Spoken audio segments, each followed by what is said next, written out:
ये जो बुक है जिसका नाम है ड्रीम चेजिंग, तो ये क्या था जो ड्रीम जो आप चेज कर रहे थे? हाँ, वो जो ड्रीम था मेरा, तो उस बचपन में मेरे दिमाग में रहता था कि मेरे गांव में स्कूल क्यों नहीं है। वो सपना, उसे पूरा करने के लिए मैंने बहुत कुछ छोड़ा। तो वही ड्रीम है जिसको मैं चेज करता रहा, अभी भी चेज कर रहा हूँ।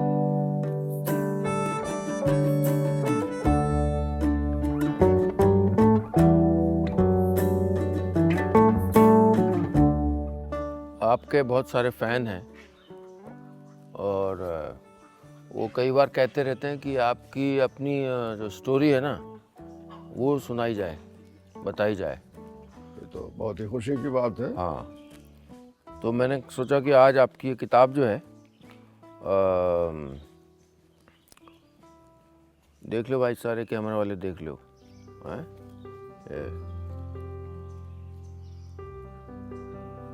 Dream chasing. तो इससे मैं आपको थोड़ा सा हुस्काता रहूँगा हाँ, ताकि आपकी यादाश्त वहाँ जॉग बैक करती रहे। तो सबसे पहले हम शुरू करते हैं कि आपका जन्म हुआ था 22 मई को 1939। ठीक। तो लेकिन हाँ, हमारा जो ऑफिशियल स्कूल का है, वो उन्होंने 1 मार्च 1940 लिख दिया है। अच्छा, हाँ, वो फर्जी जालिम नाम के एक टीचर थे, जालिम सिंह, जालिम सिंह। उन पे आएंगे अभी हम। हाँ, तो उन्होंने अंदाजे से लिख दिया। ये एक्चुअल तो बाद में पता चला जब कुंडली आई, and I came to know हाँ, ये लिखा मच है। लेटर। अच्छा, हाँ, तो आपका जन्म हुआ था देवरा गांव में, जो यहाँ से बस 2 किलोमीटर दूर है। हाँ, और लेकिन आप इसमें लिखा है कि बहुत बीमार हो गए थे अपने जन्म के बाद। हाँ। वो हमारी बुआ थी, कुंती बुआ। उन्होंने बताया, मेरे को बताया भी था कि जब मैं पैदा हुआ तो सारी लेडीज ने ये समझा कि ही इज स्टिल बॉर्न, और सब लोग बहुत ही मायूस, दुखी हो गए थे। कुंती बुआ ने अपना थोड़ा सा अपने को कंपोज किया, करेज करके, और मूंगा जो है, मूंगा तो उसको खूब गरम किया, एक सलाई में डाल करके, और खूब गरम किया। उसके बाद उन्होंने मेरे माथे पर लगा दिया, रेड हॉट मूंगा। ये देखो निशान अभी भी बना हुआ है। तो देन लो एंड बिहोल्ड मैं होश में आ गया और रोने लगा। तो दे वर ऑल वेरी हैप्पी। तो ये उनके लिए बड़ा करेजस था कि उन्होंने ये एक्सपेरिमेंट किया, वेंचर। तो वो बहुत ही समझदार लेडी थी। और फिर बहुत साल बाद मेरे साथ भी ऐसा ही कुछ हुआ। हाँ, ये संयोग है, स्ट्रेंज संयोग है कि 1973 में 72 में मेरी शादी हुई, और उसके बाद में 73 में तुम्हारा जन्म हुआ। और मैं तो गांव में था, लेकिन मेरे को जो बताया गया कि you are twins with Shailesh, लेकिन तुमको देखा तो वहां पर नानी तुम्हारे, हमारी सास जी, उन्होंने, तारा शुक्ला, हाँ, उन्होंने देखा पहले। फिर वो, उनका भी वही करेज की बात है, मायूस जैसा हुई, और फिर तुम्हारे पैर पकड़ करके ऐसे, और पीठ पर थप थप 2-3 मार। जब मारा तो देन यू केम, क्योंकि शायद सांस कहीं पर तब तक हवा सांस नहीं थी। अटक गई होगी, कुछ हुआ होगा, ब्रीदिंग तो हो गई। तो ये अजीब सी बात है कि at the time of birth तुमको भी यही समझा गया कि स्टिल बॉर्न टाइप। फिर आपने बात किया है अपने ग्रेट ग्रैंडफादर अधारी के बारे में। हाँ। अब उनके जो कहानियाँ सुनता था वो बहुत ही कहना चाहिए कि रोबस्ट हेल्थ वाले हुआ करते थे, बताते हैं। तो वो जब जाते थे पुराने ज़माने में ये होता था कि साथ में कुछ खाने की चीज़ें ले जाते थे। वो गांव से चले 2-3 किलोमीटर पे 2 किलोमीटर पे और जा करके उन्होंने कहा कि धत तेरी की ये पेट का चीज़ और मैं सिर पर लाद करके क्यों ले जाऊं, और वहीं पर बैठ गए और सारी पूड़ियाँ खा डाली। अच्छा। और खा डाली, फिर चले गए। और उनके 2 बेटे थे। हाँ, वो चक्कर महाराज और जगदेव मिश्रा। जगदेव ना, हाँ, जगदेव मिश्रा और चक्रधर मिश्रा। हाँ चक्रधर मिश्रा, चक्कर महाराज। उनको चक्कर महाराज लोग कहते थे, चक्रधर नाम रखा गया होगा। वो मेरे बाबा थे, रियल बाबा। हाँ। और जो जगदेव महाराज थे वो उनके भाई थे, यानी हम लोगों के जो कहेंगे कि कजिन के बाबा। तो वो दोनों बहुत ही कहना चाहिए सरल स्वभाव के, और चक्कर महाराज के बेटे मेरे पिताजी बलभद्र प्रसाद मिश्रा। और इसमें बताया गया कि उनकी ये ड्यूटी थी कि दूध इकट्ठा करना होता था मिठाई के लिए। हाँ, वो खोया और जैसे दूध का बिजनेस होता था। तो अब मेरे जो पिताजी थे वो चाहते थे कि मैं पढ़ूं, और मगर बाबा जो है वो ये चाहते थे कि उनका थोड़ा सा हेल्पिंग हैंड मिले और दूध गांव-गांव से ला करके तो उसका खोया बनाया जाए। तो खोया उनको सप्लाई करना होता था हलवाई को, तो वहाँ पहुँचे, ये भी चाहते थे। तो बड़ी मुश्किल होती थी कई बार इनके लिए, कशमकश। कहते हैं कि पढ़ने के लिए बहुत तकलीफ इनको होती थी कि नहीं पढ़ पा रहा हूँ। तो घोड़ा पे बैठ के और खोया वगैरह लाद के और इटौंजा तक पहले जाते थे। इटौंजा में खोया डिलीवर किया और डिलीवर करके लौट के अमानीगंज आते थे। अमानीगंज हमारे यहाँ से थोड़ा पास है। और जब अमानीगंज आते थे तो घोड़ा को चढ़ने छोड़ देते थे और खुद क्लास में पढ़ते थे। और ऐसे करके 2-3 क्लास 4 क्लास जितने पढ़े थे, प्राइमरी पूरा नहीं कर पाए। अच्छा। हाँ, लेकिन एक प्रबल इच्छा थी पढ़ने की। बहुत ही स्ट्रांग डिजायर थी पढ़ने की। आपने कहा है कि उनके क्लास में बाकी जो बच्चे थे वो ना पढ़ने के बहाने ढूंढते रहते थे।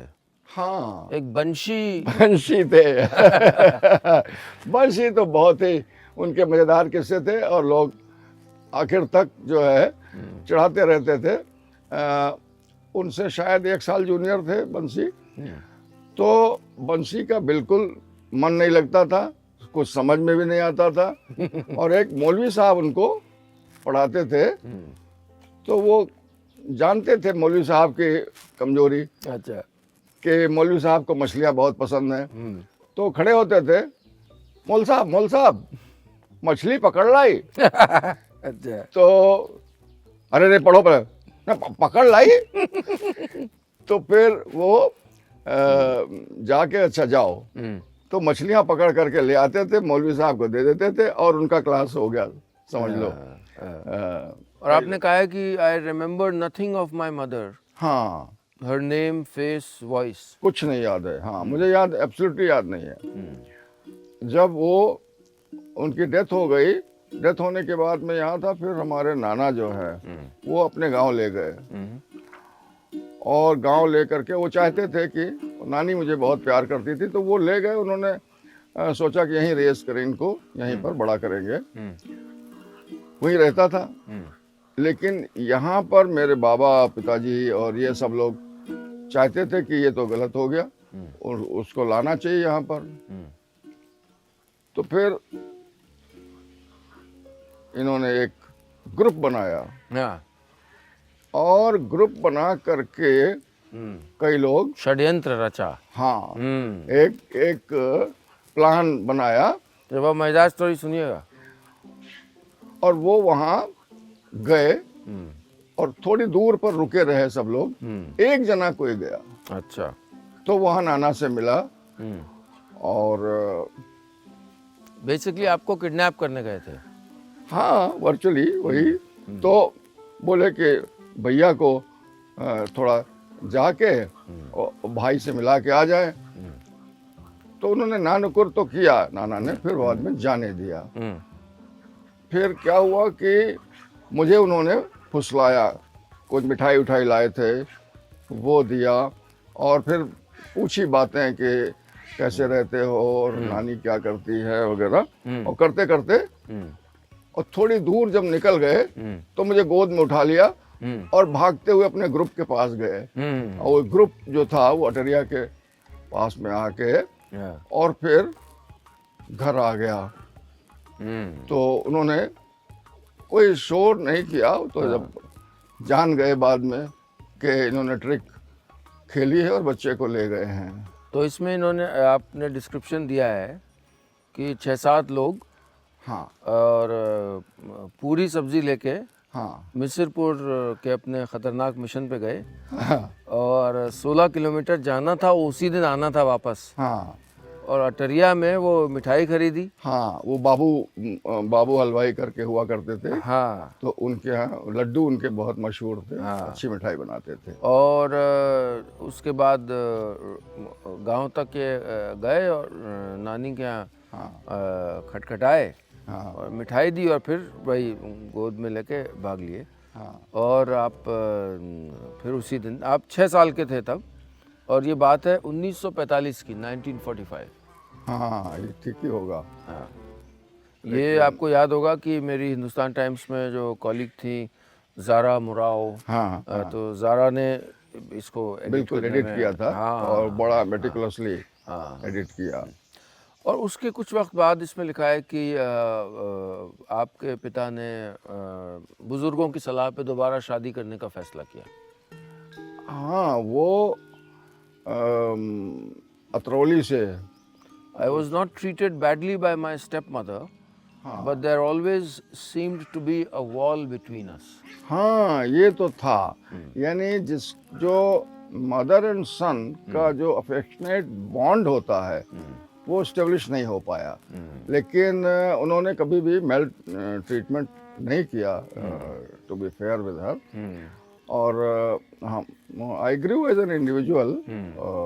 घर में सुविधाएं जो थी वो उसके अनुसार हमको मिलती थी। तो अर्लीस्ट मेमोरीज क्या हैं? उस समय तो आज़ादी का आंदोलन चल रहा होगा। और हाँ, वो बचपन का तो जब मैं यहाँ आया और फिर पढ़ने की दिक्कत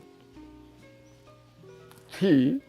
वहाँ मिसिरपुर में तो कोई साधन ही नहीं था। मैंने तब तक पढ़ा नहीं था। मेरा ख्याल है 1960 जब मैं 7 साल का हो गया। लेट मी सी, हाँ, 7 साल की फिगर याद है।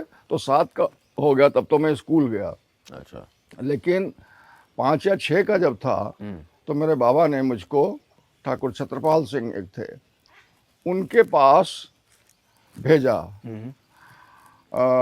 उर्दू पढ़ने के लिए। अच्छा। तो अलिफ बे पे ते टे से जीम चे हे खे दाल डाल दाल, ये जो है अल्फ़ाबेट्स हमने सारे अच्छा सीखे।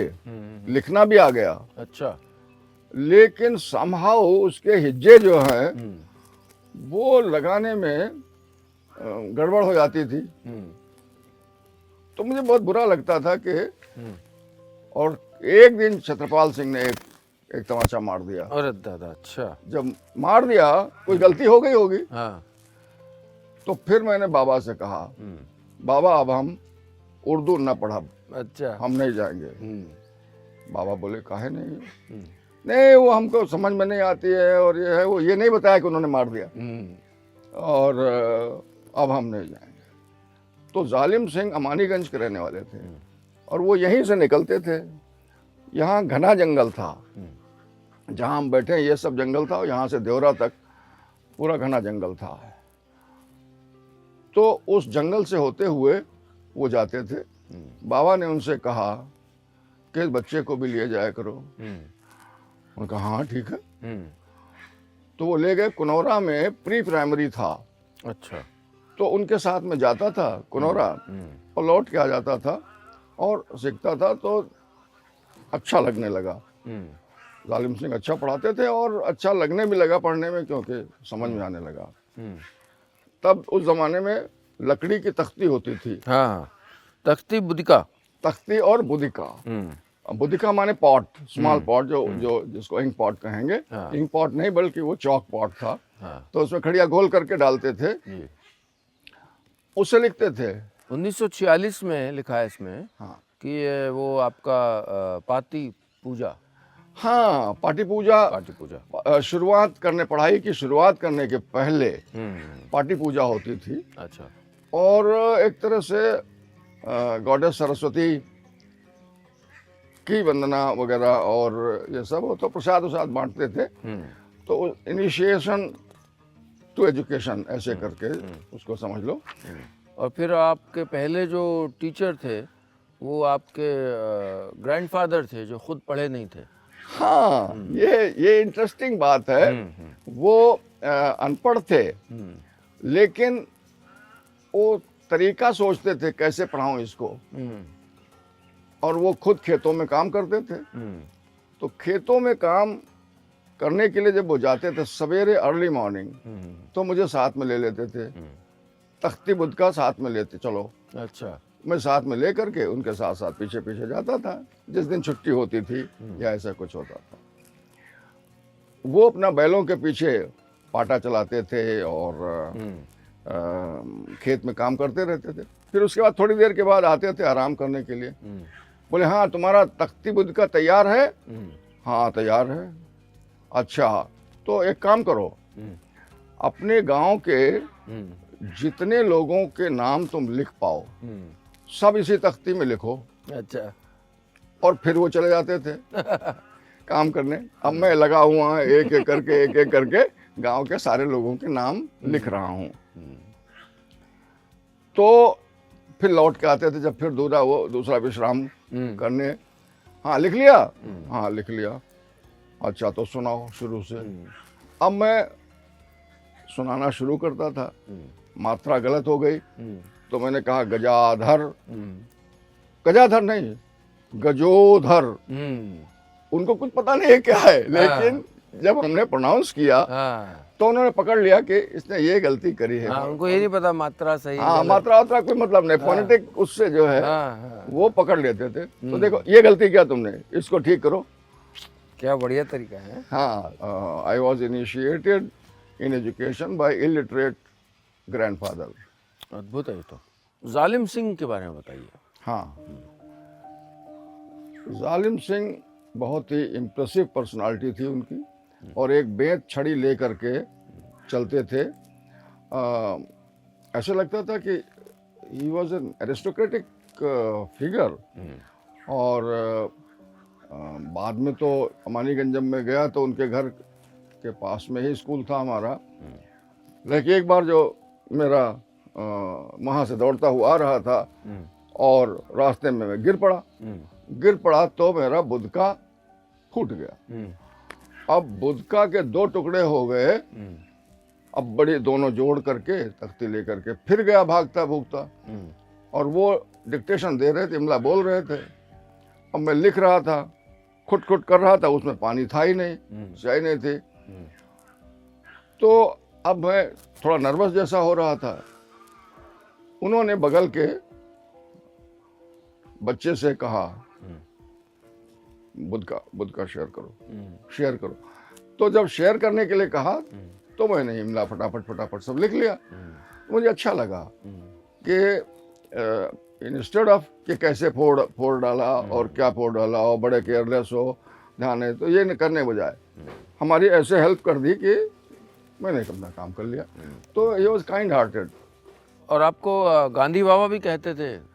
हाँ, वो हरदेव कक्कू थे, वो दूसरे तो सायपुर के थे। तो बचपन में मैं बहुत ही दुबला पतला और से था, तो वो भी अफेक्शनेट बिहेवियर था उनका भी। तो वो मुझे गांधी बाबा बोलते थे। गांधी बाबा इसलिए कि कभी एक बनियान पहने हुए और ऐसे करके जा रहे हैं और दुबले पतले हैं, तो गांधी जी के जो है ड्रेस और उससे कंपेयर करते हुए पता नहीं क्यों कहते थे वो। तो ये जो बुक है जिसका नाम है ड्रीम चेजिंग, तो ये क्या था जो ड्रीम जो आप चेज कर रहे थे? हाँ, वो जो ड्रीम था मेरा, वो यही कि जब मैं कुनौरा आता था पढ़ने के लिए, फिर क्लास 2 हमने यहाँ से कर लिया या 3 कर लिया, फिर अमानीगंज गया दूर तक, वो 3-4 किलोमीटर यहाँ से, तो क्लास 5 किया वहाँ से, फिर लास्ट में क्लास 6, 7, 8 यानी जूनियर हाई स्कूल हमने इटौंजा से किया। तो उस बचपन में मेरे दिमाग में रहता था कि मेरे गांव में स्कूल क्यों नहीं है, मेरे गांव में स्कूल क्यों नहीं है। बचपन का वो सपना आखिर तक गया नहीं दिमाग से। वो सपना, उसे पूरा करने के लिए मैंने बहुत कुछ छोड़ा, और वो हमारा एक तरह से मिशन जैसा बन गया कि आई लिव फॉर दैट। तो वही ड्रीम है जिसको मैं चेज करता रहा, अभी भी चेज कर रहा हूँ। वहीं बैठे हैं हम लोग उसी प्रांगण में। हाँ, ये जो पेड़ हैं हमारे स्कूल के बच्चों ने लगाए हैं, टीचर्स ने भी, और चर्चा आएगी आगे चल कर बिल्कुल। किस तरह तो से। आगे लेकिन ड्रीम जो था वो स्कूल खोलने का ड्रीम था, जिसे मैं चेज करता रहा, और अब वो इंटर कॉलेज बन गया है। नीलेश ने उसमें मेहनत करके और उसे वोकेशनल जो उसका एस्पेक्ट है, यानी बच्चों को एम्प्लॉयमेंट और उनकी लाइफ, वो सब देने की कोशिश ये कर रहे हैं। तो this will be step forward आगे चल करके, तो ड्रीम का कल्मिनेशन और उसके बाद में बियॉन्ड। बहुत बढ़िया। तो अब ये जो सिलसिला है इसको हम आगे बढ़ाएंगे। अब अगली बार बात करेंगे कि आज़ादी आई, हाँ, उसके बाद क्या हुआ। तो मैं अपने पिताजी से बात कर रहा हूँ, डॉक्टर एस बी मिश्रा से। ये उनकी जो किताब है ड्रीम चेजिंग, इसको मैंने अडेप्ट भी किया है 5 कहानियों में, जो मैंने रेडियो पे सुनाई हुई हैं और भी यूट्यूब पे भी हैं। बहुत यंग लोग बहुत सुनते हैं, स्टूडेंट्स, उस कहानी को। तो इस बात को हम आगे बढ़ाते रहेंगे और फिर और नए थोड़ा निकालते हैं राज आपके जीवन से। ठीक।